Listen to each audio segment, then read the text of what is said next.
Welcome to Screenwriters Rewatch.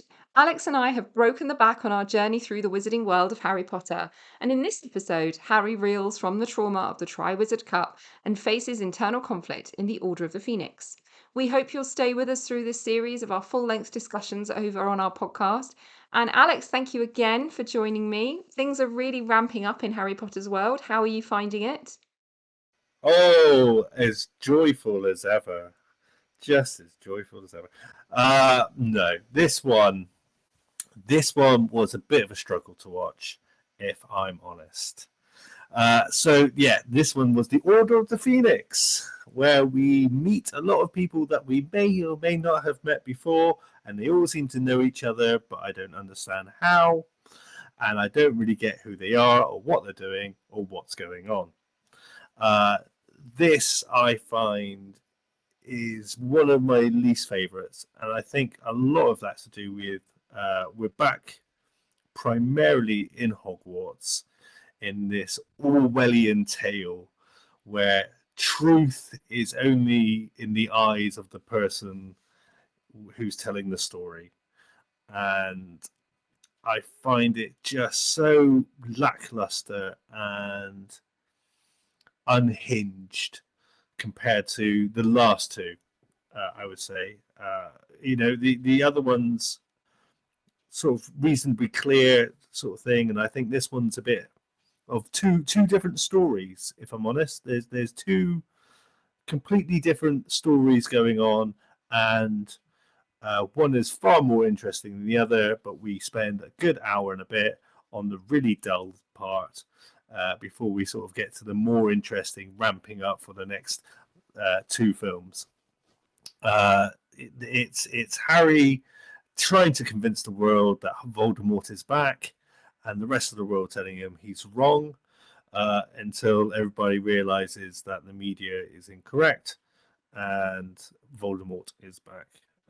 We get Dolores Umbridge introduced, where she will start to slowly take over Hogwarts, ousting Dumbledore, killing off or firing all the teachers there, and sort of tooling it into a totalitarian state that Hogwarts becomes.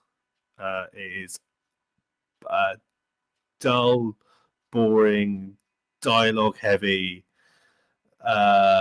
just so little happens until it starts to get good, and then we end. That is my take on this. Wow. I mean, that's quite scathing, Alex. And I cannot wait for us to get going on the podcast because I actually disagree. So just in case any of the viewers, listeners are out there or have any doubt, we haven't spoken about how we feel about this. This is genuine reactions. So Alex doesn't know how I feel about it, and I didn't know till just now how he had felt about it. So when we get over to the podcast, I think the gloves are coming off.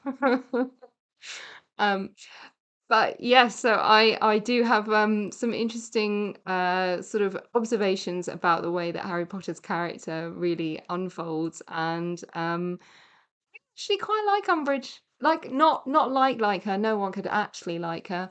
But I like her as an antagonist. I think she's very good at subverting our expectations and really playing into a sort of a stereotype, and sort of challenging our worldview on what that stereotype should be like. So, but I don't disagree with you about the Orwellian approach to it and that kind of sort of Big Brother-esque, Big Brother's watching you all the time type thing.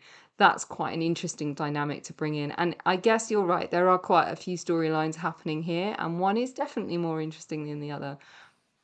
I think there is, I'll see if I can change your mind about this episode when we go and have our Oh, discussion on our podcast. I look forward to that.